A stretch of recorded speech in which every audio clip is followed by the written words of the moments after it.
Hello, welcome back to the Everything is Black and White podcast. It's time for the view from the opposition, and this week it comes from Dave from the Talking Wolves podcast. Newcastle head down to the Midlands to face Wolves at Molineux on Sunday. It's a pleasure to welcome Dave back to the show.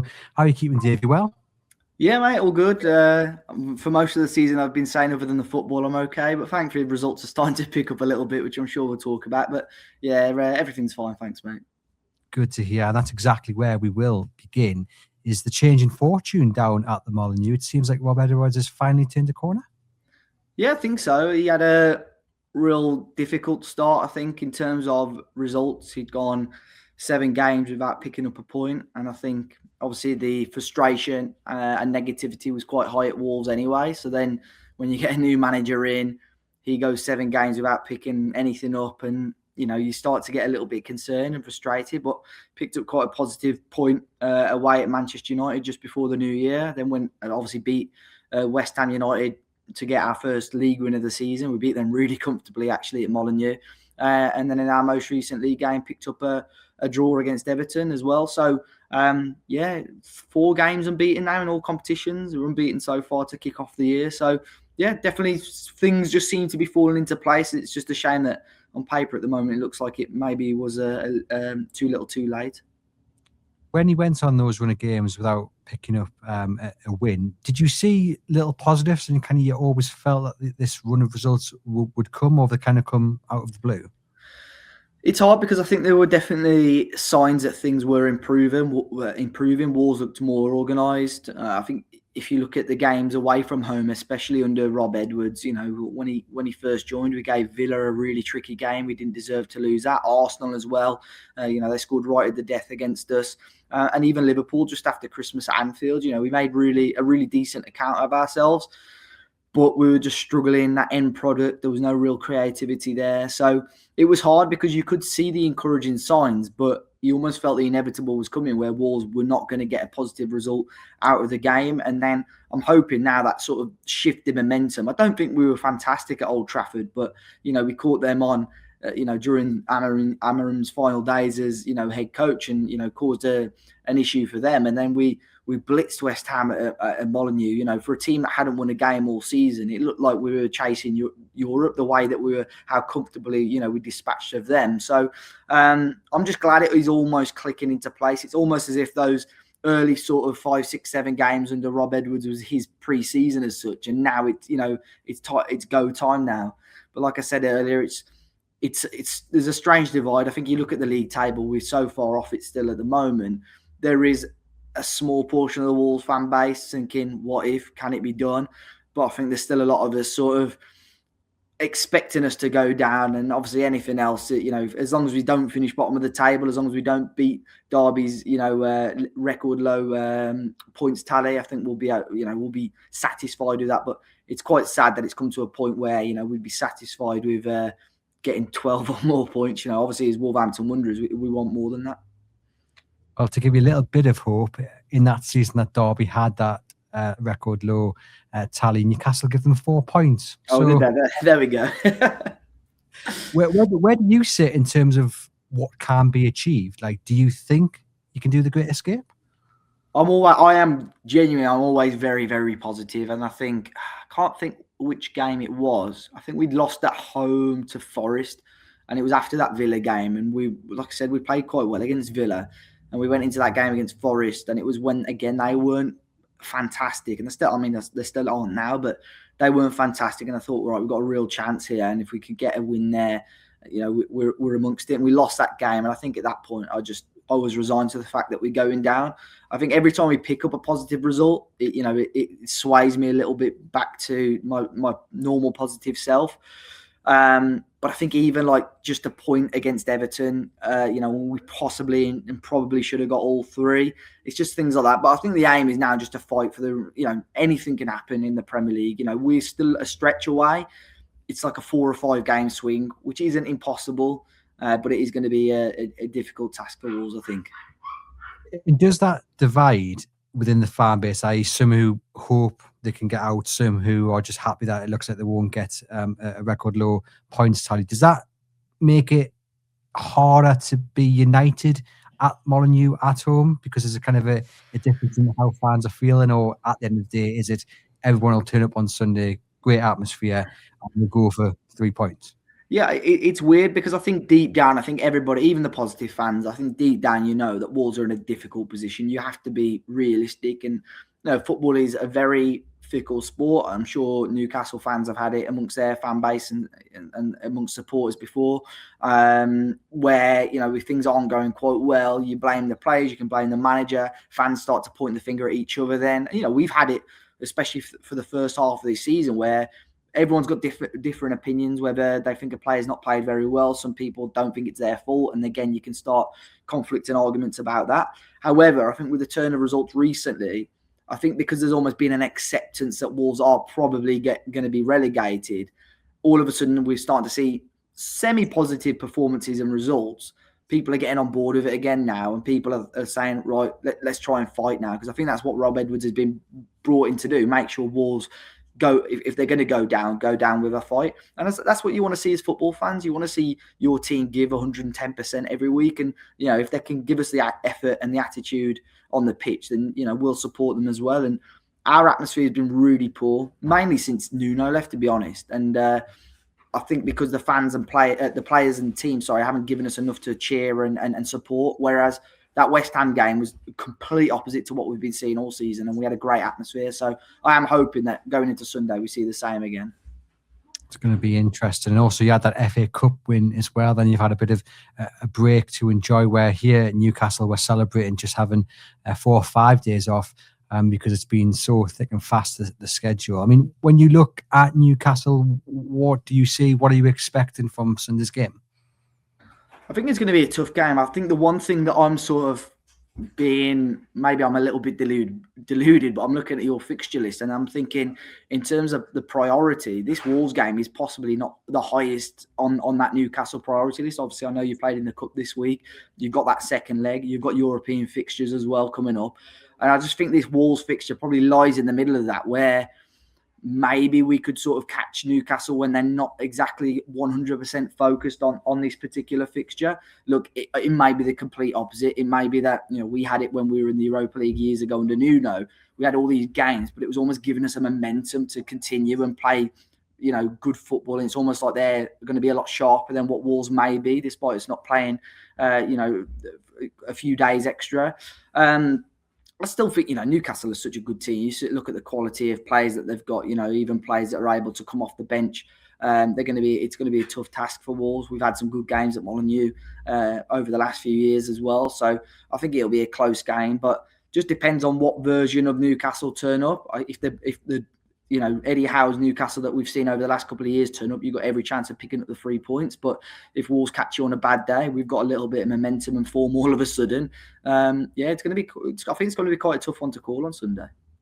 Yeah, I think most Newcastle United fans are putting this right at the top of the agenda because there's kind of an acceptance. You're not going to win the Champions League. Yeah. It's likely you go out of the League Cup, and Villa away in the FA Cup is a tough time. With the tail being so close together, if you go one weekend without winning, suddenly you're down to 10th or 11th. If you go get that win, then you're looking up at maybe the Champions League spots. So we've got a little bit of momentum in the league. Didn't play well against Burnley, and we haven't really played all that well at all in the Premier League for a wee while. But we are picking up the wins, which is important. But the away form is dreadful. So I'm assuming that's something that Rob Edwards will be aware of and will be looking to tap into. That Newcastle away from St James's Park just don't have a good time of it. Yeah, I think the difficulty, well, I say difficulty, I look at we've had a lot of teams come to Molineux have that similar sort of record. Brentford at the time, Brentford look like on paper now they're flying, but they came to Molineux and I don't think they'd won a game away under Keith Andrews. And I remember I was taking in some Brentford content sort of before the game just to get a sort of vibe on what their fan base is like, and there were certain fingers being pointed at Keith Andrews, and they beat us at Molineux comfortably. We were awful, and that was a really frustrating game because again, the week leading up to that, it felt like it was a real opportunity for Wolves, and they chucked it away. And that has almost given them that platform to build now, Brentford. And you look, I don't know if it will last the remainder of the season, but there's every chance that could happen for Newcastle as well. Because I think despite Wolves, like I said earlier, being unbeaten in 4 in all comps, I think this fixture is still going to be one that everybody's going to be targeting. If you're a supporter of any Premier League team, you're going to look at Wolves as a winnable game just because of 90% of the season we've just not been at it. So it's definitely going to be a target for most clubs, I think. I guess so that can also be a banana peel to slip on if you are the visiting side to Molineux. If you go in with that kind of idea that this is a game we should be winning, and I know in Newcastle it's a game that they often do slip up on. You mentioned West Ham, for example. Everyone was expecting Newcastle to beat West Ham, and I think it might be Nuno's only win to date. But anyhow, that's kind of sometimes the mindset Newcastle slip into, and it is on paper one we should be talking for 3 points, but also one I think we have to be very, very wary of. How will Wolves approach it in terms of on the day, their tactics, and like, will they have the majority of the ball? Will they invite Newcastle on? What can we expect? I think Wolves at the moment just tend to. I mean, I know we're not winning many games, but defensively they look like they've got a little bit of structure there. So it's almost as if they're sort of Wolves are happy for the opposition to have the majority of the ball, and we're beating. We're trying to beat teams on the counter attack. Basically, worked quite well against West Ham, but I think the beauty of the West Ham game, and I actually mentioned it on some of my content going into the game, we need to strike early. You get a goal early. I know Wolves have got the ability to almost sit back and absorb pressure and try and see out a game. Thankfully, against West Ham, we found 3 openings and we were just really efficient and scored 3 goals. And then the second half, we could sit back. We allowed West Ham to have the ball. We very rarely threatened them in the second half, but we just knew the job was done and we were able to see it out. It'll be interesting again against Newcastle. I think there will be sort of that expectancy that Wolves, because of the sort of started being a little bit more positive in terms of results, there will still be an expectancy, that we need to try and get something out of the game. So I will be very interested to see how Rob approaches it. I think he might go in and try and, again, like I said, try and get the first goal, because I think if we do get that first goal, we've got every chance of, having a much better chance to see out the game. But I think against teams like Newcastle, who I think probably have a lot more better technical players than Wolves, I think Newcastle probably will see the majority of the possession, and it's just up to Wolves then to frustrate them and maybe get them on the counter-attack throughout the game. But loads of teams have ended up frustrating Newcastle, because if you sit in a low block, that's when Newcastle tend to struggle. That's the advice I always give any opposition podcast or a fan, that if you've got a forward line to the manager, then you tell them just to sit back and absorb, and you'll probably have a good afternoon of it. Chuck in the tiredness and fatigue that Newcastle have got and the injuries, then as much as on paper it looks like a game they should be winning, it's not in practice, because there's a lot going against them. That being said, Newcastle have still got a lot of players to be worried about. Anyone keeping you awake when you look at this game? In terms of the Newcastle team, I think it's frustrating for us, because we've got, like, if we're playing the back 5, which I'm fairly certain we will, we've got pretty well built, tall players, but for whatever reason we still concede a lot of goals from crosses, not so much from like corners, but from crosses in play. So I look at Voltemada, if he's going to start, I do see him as a potential nuisance for Wolves throughout the game. Johan Wissa always caused us problems when he was in a Brentford shirt as well. I don't think we played him at St James's earlier on in the season. The midfield battle is going to be the one, I think, as well. Obviously, I would assume João Gomes will be cert to start for us. Andre might come in, but he hasn't necessarily started the last couple of league games. But I think that sort of mainly Brazilian battle throughout the midfield third is going to be an interesting battle, and could be quite decisive on the outcome of this game, I think. Quite feisty as well. I remember from the game up here at St James's Park, it was quite the battle. Talk to us about Strand Larsen then, because once again, the rumour mill is in full circle, and it appears Newcastle United hold some sort of interest in the Wolves striker. He had a great debut season, but hasn't yet replicated what he did in his first campaign. And are you kicking yourself slightly as a Wolves fan that back in the summer Newcastle reportedly went up to 50-55 million pounds and Wolves said no? Yeah, it's easy for me to say in hindsight that Wolves should have taken that deal. I think at the time, he had a great debut season, like you mentioned. He then kicked off the season with 2 goals in the Carabao Cup against West Ham, and I think we thought, it's the same Strand Larsen, and hopefully he can build on what was a positive season last year. the issue was with those bids coming in, especially as they were so late in the window, nobody had faith in the Wolves recruitment team and the Wolves board that they were going to reinvest that money quick enough and properly. I think if we had a good track record of bringing in replacement players and so on, a lot of Wolves fans would have warmed a lot more to that deal. But because they hadn't, I think everyone was adamant that we had to keep Strand Larsen. I'm not saying everybody, because there was still a portion of the Wolves supporters that says, we're never going to get offered this amount of money for him again. And unfortunately, it's been a disastrous season so far for him, to be honest. I think, obviously, he scored a hat-trick at the weekend, which is against Shrewsbury Town, which I think some people were like, oh, hold on, what's going on here? And I thought, like, you got to be, you're against Shrewsbury Town, who are struggling at the bottom end of the Football League. But other than that, he's just really struggled, and fans have got onto his back a little bit, and I don't think he likes that either. We had that game that I mentioned against Brentford. We grew into it quite late on, and we won a penalty in the last 10 minutes, and he took it. It was one of the worst penalties I've ever seen live. Straight at Kelleridge. Looked like a player that wasn't interested, and it was cheered when he got substituted off the game before. Then he had that penalty, and I remember there was a certain section of the fan base almost booing when he picked up the ball to take the penalty. Thankfully, that stopped when he took it, but he still missed it. And then you can imagine the negativity throughout the ground. So it's been very difficult for him. And I think if there is an acceptable bid this month, I think he will go. But straight away, you could be talking 15, 20 million pounds off that value that you just described then, which is a massive drop off in the space of sort of 3 or 4 months. So I think if somebody starts knocking the door for 35, definitely 40 million, I think Wolves would be open to discussions anyway. It's funny how things change in such a short space of time. Just talk to us then about the main weakness that Newcastle will look to exploit on Sunday.